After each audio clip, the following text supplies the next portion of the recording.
finally getting back to me, my art. All I want to do is art. And the other thing is that I love stories. So like to me, art is in everything. Your art is your voice, your speaking, your connection. You can feel everyone's energy. That's your art. It's the art of living to me. So art and hustle to me is the art of living and art of it and everything. I hope that you cut that piece right there and make it your intro and your outro, because that was dope.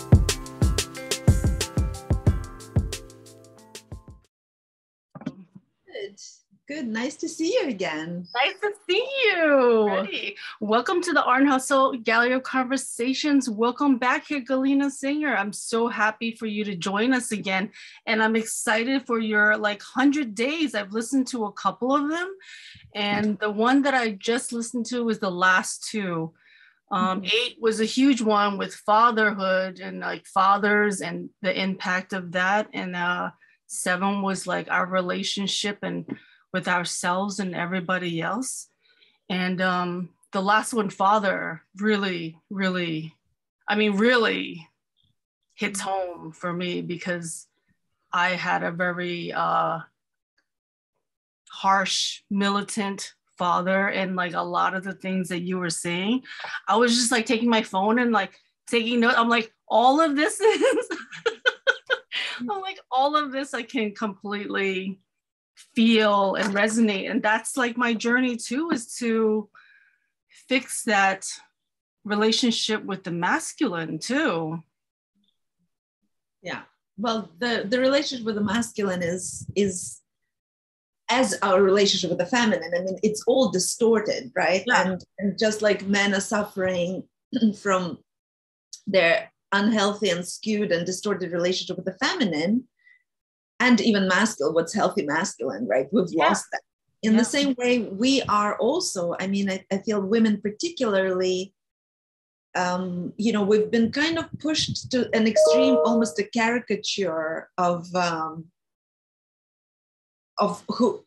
feminine, right? Yeah. Kind of the damsel in distress type of archetype, that kind of thing, to be saved, incapable on our own. And all of it is our unhealthy relationship with the feminine and masculine energies within us. But of course, where it all comes from, besides being reinforced by culture at large, is it all starts with what we saw at home. The people who are raising us, they brought their distortions into their relationships with us. And that's what we've absorbed. And I think for women, we keep on recreating what we saw at childhood with our, grown relationships. But so many of us don't understand that we are the carriers of the setup. We keep, most relationship advice, which always just, really puzzles me, because we're still very much focused on what to do with this other person, how to communicate our needs, etc., etc. And although, I'm not against communicating our needs, I think ultimately in my 30-something-year-old relationship, what has saved my relationship with what love feels like and what love means in my relationship is my own relationship with myself. Yes. He didn't change per se. I think he only started really evolving when I stopped being that critical parent to him. Yeah. When I became just a person just like him, his equal, and stopped criticizing him, that's when he started shifting to sort of be he started responding to me rather than just shutting me down and shutting me out. And of course, the more I dig, the more I realize that, first of all, I've witnessed my mom criticize my father for as long as I remember. He could do no right, and so it's familiar to criticize and sort of wanting other people to be different. And then that all comes from our own inner dialogue, so to sort of come back to my relationship with my father, it was very much, withdrawal of love when I wasn't the way he wanted me to be. And, we can suffer from that for the rest of our lives, or we can start saying, well, how can I come in contact with my own inner man? And that's the hardest thing, because when we have only this kind of model, like you say that your father was militant, he was probably intolerant, he was strict, possibly, sort of like military. Very, like all the things you said about your father, like that's him too. And he was like violent, he was like physically and mentally manipulative and like controlling and forcing, and like all of the things you said, forcing extreme, and then it translated to how I treated myself and others too, like criticizing and forcing and telling people like, I don't understand why you can't do it, just do it, get it done. You're right. Like you're so used to like putting that forcing discipline on yourself that you just I can't understand why others can't just get the shit done. Sure, because we become intolerant too, right? We just repeat what was done to us. But what interests me even more is that when that's the only model of the masculine we have, how do we build a healthier relationship with the masculine? Exactly. And then like you have the juxtaposition and dichotomy of like my mother was more the quiet, she would hold all the stress, so she couldn't really fight him, she would just hold it all in, and then all of it would build up in her, and she would, she's got overweight, got sick, so she couldn't fight him because he was such a dominant person. So now I have like, then I feel like I reflected that, and I unconsciously did that in my marriage. And then when she died is when I woke up and was like, oh, I can't repeat this cycle of this generational like trauma that we're doing here. I'm repeating the same things that I learned as a child. And because you just unconsciously do all of that, until I woke up and I was like, oh, I can't do that. So like I'm in that state where like I'm going to that extreme of like kind of resisting everything now, where I'm like going to the opposite and like I don't want it. Like I'm trying to like repair myself. So I'm in this extreme of, okay, I'm just not going to do anything. I lost my job. So, okay, I need to do more things for myself. So like I'm in that like rehabilitation. Yeah. And I mean, this is what's interesting also. And if you don't mind, we can just even go there. The fact of losing your job, that's like the paternal figure that's paying you salary, your livelihood. Right? And I'm a workaholic. If you come from that kind of dichotomy, like you're a workaholic and this is your structure, this is your safety net. Yeah. So then again, betrayed by the masculine, right? In a way, again, over America, that authority that we put so much trust in once again. Because what happens is, from the unfinished development as a child, because of trauma and all these other things, we haven't had a chance to become the mature adult, the mature and independent adult, right? We remain sort of inner children, and we navigate life from that point of, if I work really, really hard for my boss, he'll just keep on saving me and paying me, We're sort of creating that kind of domestic abuse. Dynamic and abuse, where it's like, I'm gonna try to prove myself, I'm gonna work really, really hard for that security, which is why, a lot of what I teach in my program, Safe to Be Me, we talk about safety, security, trust, surrender. It cannot really be given from outside. No, not at all. Not at all. And that's what I realized. Like I stayed in my safety net for 23 years with this company. Well, no, not this company. I stayed in fashion for 23 years, and I stayed in this company for almost 14 years. And because, I thought like, well, I have a home, I have a house, I have a mortgage, I have kids, like I have to stay with this job. And hopefully when they no longer need me, they can give me a severance, and I'll be okay. There's that safety net. I'm like, I'm staying. And then they went bankrupt and I never got my safety nets. And I was like, really? Like I stayed and dedicated my life to you, and you just discarding. Some people were there for 20 years and then they got let go after the bankruptcy. So they got nothing. Like I got a small snippet right before they went bankrupt. So it's that masculine of like, wow, I dedicated my life to you and this company and this American dream, you know, because my parents are immigrants. They like forced that American dream on you. Sure. And it's so like now I'm like, oh, wow. So like, I'm going to have to reevaluate everything and figure out where I belong in this world again. Like, because I'm divorced, have 2 kids, single mother, lost my job during COVID. Like, so I eventually figured out like, okay, well, what am I going to do? Like, also my old job eventually, you know, I don't know if I told you, but you know, old job eventually tried to get me back after they let me go for a little while. They tried to give me my job back, but they kind of added a little insult to a little salt to the wound by offering it back, but with less pay. So I was like, wow, so you want me back, but you want to give me less pay? So I'm like, that's a complete insult. Like, I can't believe you would do that.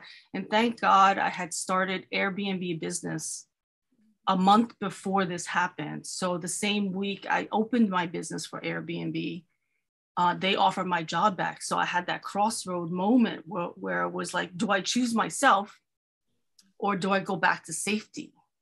And I was so stuck on safety for such a long period of my life because I'm 46. So like for 45 years, I think I was stuck on safety. And I jumped and chose me. That's big. And I mean, and once again, it's not even choice between safety and me, because in a way, safety is no longer the exterior authority, because you know, and also like we can even go as far as say it's not even their fault in that they're just responding to economic cycles, whatever. So it's not even so much safety in exterior authority or me. It's safety is me. Choosing me is safety ultimately, because when you rely on your own resources and your own capacities, well, you're not going to betray yourself anymore. You know? Yeah. Like you have to choose yourself and realize that you are your own safety, you are your own trust, and all the things that you are constantly seeking externally, those are all within you, and you will be okay by just going inward. And that's my journey. That's why you came into my Instagram feed.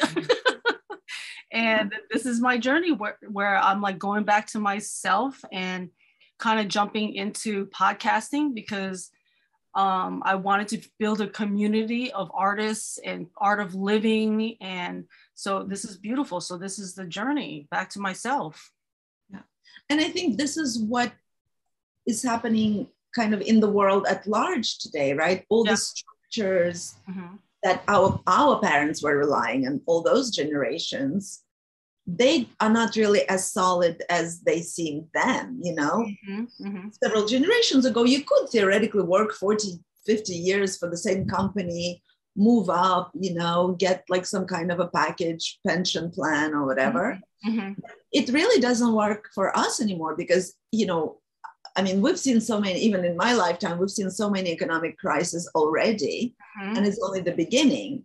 You know, because I think it's just happening more and more frequently now. And so we really can no longer live in that, you know, I'll sacrifice myself to live, you know, to be able to live. And be a little bit more self-reliant, which I think is also causing a lot of growth, because also as an entrepreneur for the first time in my life, as a coach, you know, businesswoman, I'm facing all kinds of weak spots and, you know, kind of unexpected wounds around money, around security, obviously, and just, you know, what it means to be safe. Asking for money, you know, how to value my time, because all of us, you know, we come from this place of disempowerment. So to value your time, to value your expertise, it was a whole big deal. That's huge, because it's like me as an artist, I never fully was able to put the full value of my time in my artistry. And so that's like a thing that I'm working on to figure out. I'm like, really, like I'm 46, like I should be able to put the price of how much I've experienced and how much of my expertise into the art instead of just giving it away free. You know? But here, that's another thing about art, also coming from patriarchal society where art and sort of artistic and creative expression is not really considered serious. Yeah, not at all. It's become like hyper, expensive. Yeah. So that's another thing. So all of us, writer or artist, like anything in the creative, because like they can't see it. They're just like, well, you should be a doctor, a lawyer, something that will guarantee you a large salary and prestige. Well, artists, it's like, well, it's a hit or miss, and you're going to be a starving artist. But I think only because that's been the kind of box in which we've grown. Because is that really is that really the truth? Mm-hmm. That you will be a starving artist? Do you know what I mean? We bought into that, and that's why we avoid these careers, because we've bought into that belief that you're going to be a starving artist. Yeah. But more and more with NFTs and hopefully wherever it's going to take us in the future, will hopefully it'll break us out of that sort of box of, if you're an artist, you're a starving one. Yeah, exactly. Like it was always the thing that was in the back of my head where I was like, well, I have to prove them wrong, or I have to make sure I'm a successful artist, and let me choose the career that has like the most prestige that my family feels like and will guarantee me a safe like 9-to-5 salary. So I always had like a 9-to-5, and then I would have like 3 or 4 side business hustles on the side and figure out how else to make extra money, because it was always like I needed one, but then I needed plan A, B, and C. To find a semblance of security, right? Yeah. Once again, because we're so in that constant fear and anticipation of something going wrong, because once again, that's the world in which we were raised, like fear, instability, insecurity. Mm-hmm. I'm working on a lot these days on that sense of, the beliefs that, we always focus on like the worst case scenario. Mm-hmm. Mm-hmm. Whereas since the future is always undecided, we could theoretically also focus on the best case scenario, right? Yeah. 50-50. Yeah, but it is totally, it's a total 50-50. Like, why not think of, what if it's like beautiful? And what if it does work, Yeah. What if it's paradise? Yeah. So, so to me, it's like, we don't even realize to what extent how many layers of conditioning there are in every aspect of our lives, and that all of it once again comes from our childhood. Yeah. Now, what made you start? Why is it 100 days? What made you start it? You know what? I have no idea how. It was one of those, it was one of those pure inspiration. There was no calculation behind it. I was just journaling. It was a weekend. I think it was maybe a Saturday. And I was just journaling in my diary trying to imagine. Actually, it was an interesting reflection, because I was trying to remember to connect to the way it feels in my body when I feel love, for example, when, like in romantic relationships, it's like, oh, he called. Suddenly you're like, suddenly energy is like revving up again, or, oh, I got paid. And so like, so I started seeing how we react to external ways of getting our energy revved up. And part of the things that I'm discovering is that it actually is not so much, we're not really getting anything from outside. It's once again, our beliefs that create that response, physiological response in our body. Mm-hmm. Because it's like, we were told, oh, if a guy calls you and he's interested, good, you're safe, or like you're wanted, you've been chosen, your value. So suddenly there's like all this like happy hormones floating around. Mm-hmm. And the same thing with money, like getting paid is good, right? Not getting paid is bad. Like so simplistic. So suddenly it's like, oh, I get paid. So like my body is all like happy. Yeah. So I've been unraveling that dependency on those beliefs for many, many years. And it's very interesting for me to explore, okay, well, what else? What else gives me the same feeling as that kind of flowing, vibrant energy. Like, for example, when I think I'm getting paid or I'm getting loved, you know. And I started realizing that there are plenty of other things. Listening to music, swimming in the ocean, creating. Like, for example, every time I write an article, press send, it's like tingly feeling. Do you know what I mean? So I started realizing that we can actually self-source that energy, that vibrancy. We can self-source it. And so in my journal that day that I'm talking about, I was like, okay, well, what else do I love? What else makes me feel alive? What else nurtures me? And I started remembering that very often when I get off my sessions with my clients, that's how I literally feel like the session is over. I press the button end and I'm like, thank you. You know, I'm like in this like tingly state of maybe I was channeling, or maybe I was like connecting to something. And I'm like, you know what? I'm going to put I don't need to have a client to channel. I'm going to put myself out there every day. I don't know why 100 days. It just came out as a kind of a significant commitment. And so I decided to do that. And what's really been wonderful, it's only been a week, but I'm getting so many lovely messages from people that I didn't know, people from all over the world saying, oh my God, I'm living for these daily messages. It's so relatable. It's so grounding. So so I really sense that this impulse, that's how I want to start living from within, not from like all these outside boxes. Source from your center, right? From source, from within, what gets me high, this gets me high. I'm going to do it every day. I don't know why. There isn't a price tag attached, but I'm going to follow that inner voice and I'm going to do it. And already I'm getting so much abundance back through gratitude and presence and all these beautiful conversations I'm having, behind the scenes. So that's somehow how it came about for me. No, I think it's beautiful. And it shows to all the people you. And that's what they love. They love you. They love your words, and they get to hear just your thoughts and the unfiltered and unstructured of like trying to, the whole package of the, perfection of things. It's just you. It's just the rawness of you, and they appreciate that. And that's honestly, like, it just popped into my head. Like, that's the beauty of how you can start your audiobook.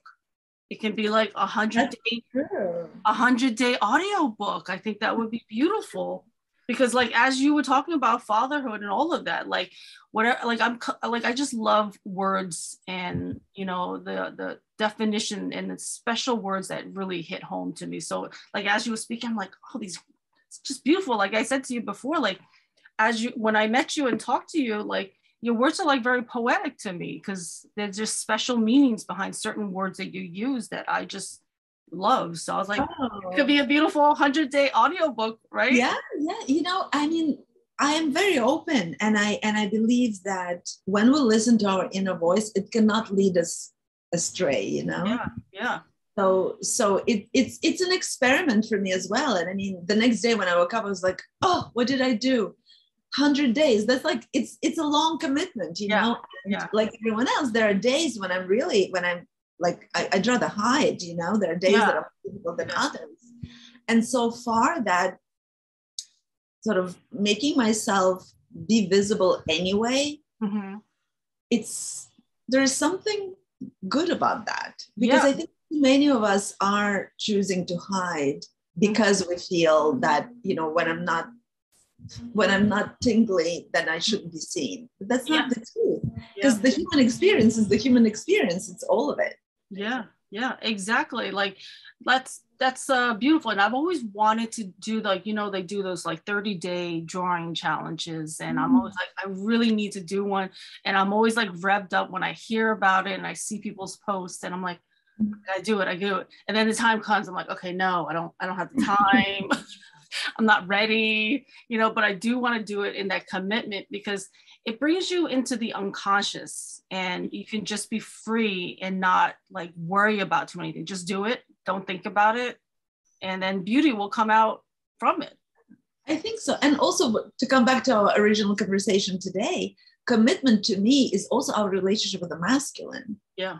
Because masculine is like structure, discipline. And I think so many of us, because we either push ourselves to like hyper perfectionism, and then we just like kill ourselves in order to achieve something, or we go to the other extreme where it's like we're afraid to commit, we're afraid to then make a commitment and then regret it. And I think that's where a lot of our relationships go wrong as well, because suddenly commitment feels like a prison.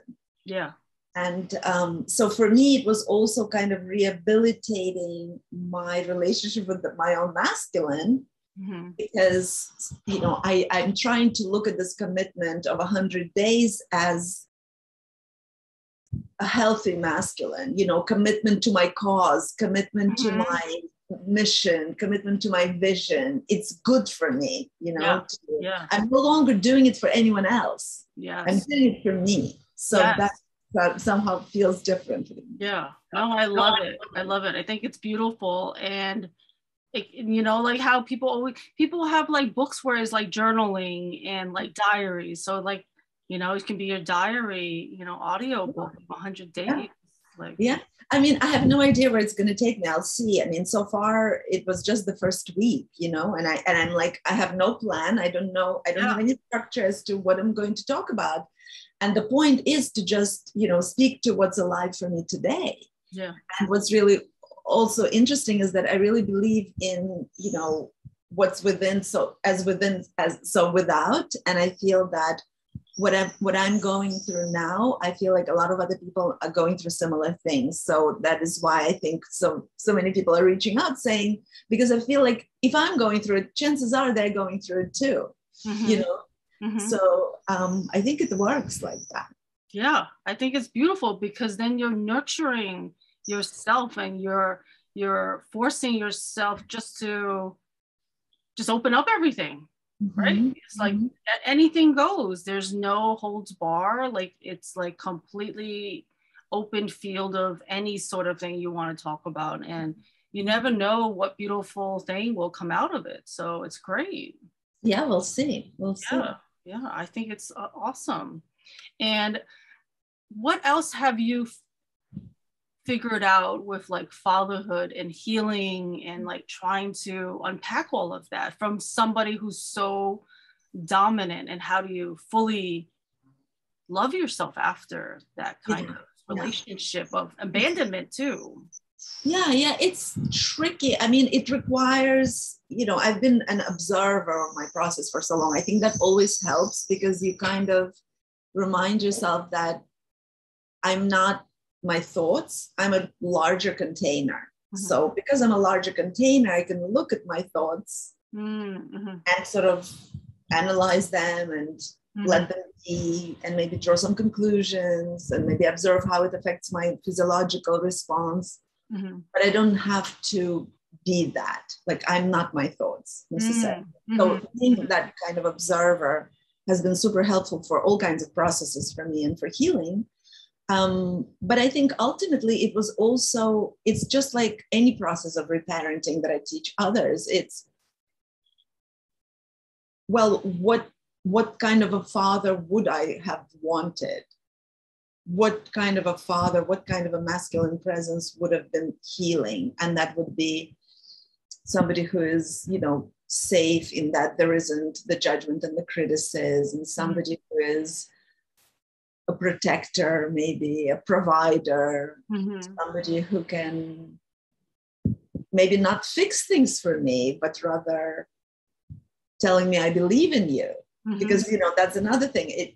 The male tendency to fix things doesn't always necessarily serve us so well. It's beauty is to be supported by a loving parent, if we're talking about parents, or a loving partner, but who is supportive enough to let us figure it out for ourselves. Yeah, for encouragement, to be like, you can do this. Like, I believe in you. Yeah, exactly. Things like that. Whereas the world where we come from, it's more like, you're so stupid, you shouldn't have done that. Didn't I tell you how to do that? Like more of that kind of, you're just wrong, Yeah, you're just wrong. Like, I was speaking about that in my last podcast, where that harshness is always like, you're so wrong, and then now let's sit down and punish you for hours, and then you need to tell me all the reasons why you would do that, and why, how could you make me mad and do all these things? How could you do this to me? And then you just become hyper, like your hairs on your body just become like super sensitive to like trying to be the perfect girl and trying to just be invisible also to like not get in trouble. And then you do that throughout, your adulthood as well, to be like this perfect, adult and good girl and worker, mother, all of it. Yeah, it's very tricky. I mean, this is where the whole complexity of this journey is, because we really don't have many healthy models of what a good father or a good mother is. Do you know what I mean? And I think ultimately, actually, I'm not even sure that there is one standard, because once again, we're so used to, in patriarchal society, this is the standard. Everyone should be like this. A good woman means like this. A good man means like this. Marlboro man or damsel in distress. And you know what I mean? And there isn't anything in between. Like you're either this or that. That's it. Nothing else allowed. Whereas in nature, it's all very different. And I think talking about parenting as well, sort of switching from being the child of to being the parent of, I think and you have more than one child too. Yeah. It's really being the right parent for this particular child. Yeah. Whatever. Yeah. And it might be very different from being a right parent for your other child. Everybody is so different and they have different needs. So when it comes to answer your question, how to heal your relationship with your father, I think it's really first understanding, what do you need? Because so many of us, to say, we're so concerned with how to keep that authority at peace. Yeah, like the big monster, like how do you keep that big monster at bay? Yeah. So we've completely disconnected from our own needs. Yeah. Because we're so focused on the outsider needs. So first part of reparenting, repairing, if you want, is really reconnecting to yourself. Yeah. Understanding what do you need? What are your needs, little girl within? What are your needs? Because that connection was disrupted. So that's what, it's an individual work, really. Yeah, it totally is. Like I was joking with my friend and I was saying how I feel like I had woken up not fully, but woken up from my like depression and sadness and this little prison that I was in, probably around the age 40. So I'm 46 now. So technically I'm only fully awake as a child, like a child of the world now, 6 years, so I'm rebirthing myself at this moment. And I'm figuring out like how, trying to unpack everything. And I feel like I want to write like an art book of my story and my childhood. And I was like, oh, well, it'd be interesting to start it at 40, because 40 is really my 6-year-old self of like rebirthing of it. So it might be interesting to step into it at 40 and then show the different evolutions and memories and like little things here and there, from like essays to poems of my journey to where I am now. So like that's where I am now, like figuring out the beautiful art book and journey in my head, because that's the unpacking of me and my life as well now too. As I talk to everybody, it's been like a beautiful like therapy as well. To find a community of people. Well, that's where so much of the healing is happening, in community, and also, as we share our stories, but also as we are in that creative mode, because creative mode is what's been sort of stolen from us as children, that playfulness, that insouciance, because we had to worry, we had to be hyper vigilant, we had to watch out. And so to allow yourself to, that's why, creativity is such a healing modality, to allow yourself to step back into that creative mode alone is so good for everything, your nervous system, your your sense of self, the connecting to that essence of who you are. Yeah, and it's beautiful doing these podcasts, because my partner was like, you should really do these, right? And I was like, well, I'm not really, comfortable being on camera and speaking, because I've always been a supportive cast in my life. I've never been the forefront. And even if I was the forefront, I'm behind like a yearbook, or I'm behind something where I don't have to speak.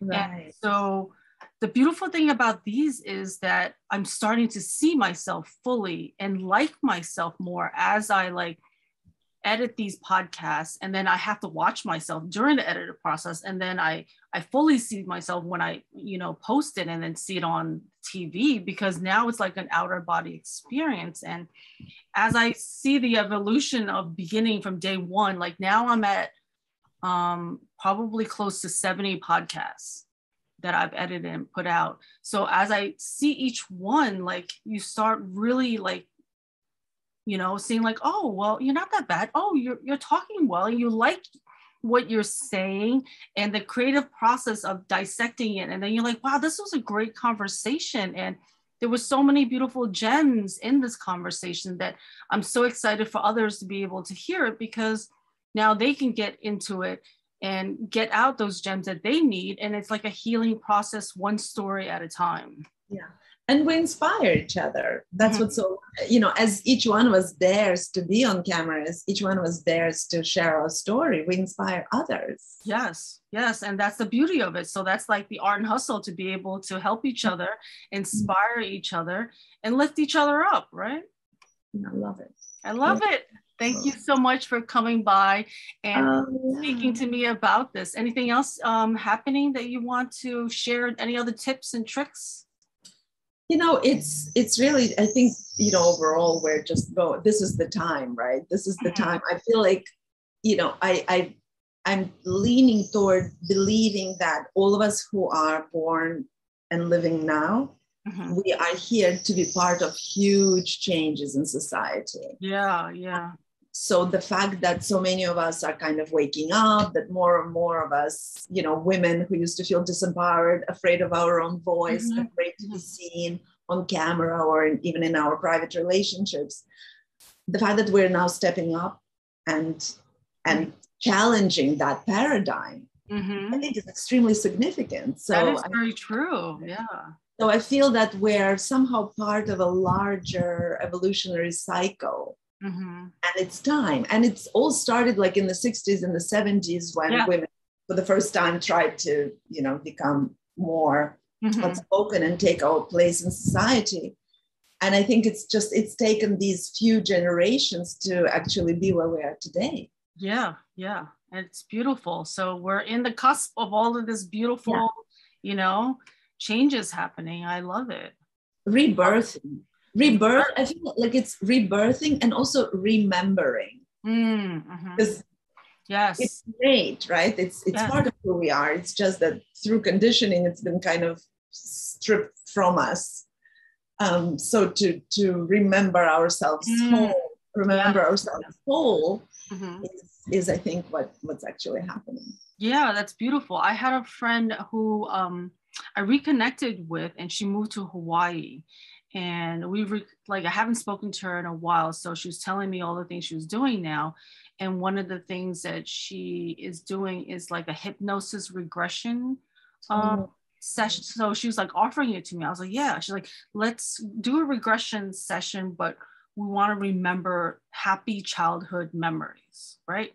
And I was like, well, I don't know. I don't really have too many happy childhood memories. She's like, well, that's what we're going to focus on. We're going to focus on that today. And I was like, I don't know. I don't know how helpful this will be for me, because all I have is trauma, abuse, being physically, like memories of my dad trying to kill me. Like those are my childhood huge memories. And so she's like, okay, so let's do it. So we did our session, and she brought me back to a memory where I remembered a photo. And from that photo, I tried to bring myself back to that time. And I was probably two or something, or 2 or 3 in that photo. So I was like trying to remember that.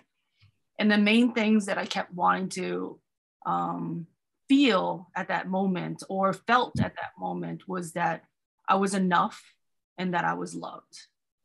Oh, so just needing to know that I'm enough and loved, like that was it. Like that was the photo. So I realized, like as a child, like that's it. You just want that, you know. All of us. Yeah. I mean, and you know what? You're certainly not alone, because even though I'm not crying now, I've shed rivers of tears over this process, because ultimately that's all it is. We just want to remember that we are enough and that we're loved. And you know what? As I dig and as I understand the grander scheme of things, I understand also that although my parents feel like villains, they really weren't. Mm-hmm. They were just broken by they were just expressing what they've observed. Yeah. So I think it's really important not to torture ourselves with the fact that we weren't loved enough, but rather understand that we are part of, that we're not in isolation. We're part of, the generations that came before us and the generations that will come after us. Yeah. And that it's kind of a sequence. Yeah. And then breaking that cycle. Yeah, exactly. Yeah. That's Amazing. Thank you so much. And I appreciate this. And we'll definitely come back again and have an update of your next, process of your 100 days. Yes. I would love to connect in a little while just to see where it took me. Yeah, it'll be Yes, I love it. So thank you so much. And we'll definitely do more of these little snippets of conversation. Pleasure. It's been wonderful. Thank you so much. And I love your necklace. It's beautiful.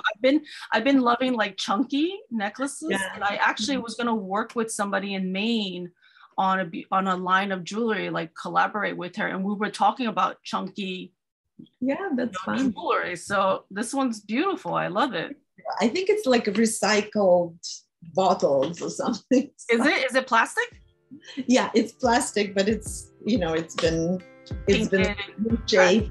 I love it. Awesome. Thank you so much, and have a great day and week, and enjoy. Thank you. We'll be in touch. Okay. Thank you. Bye-bye.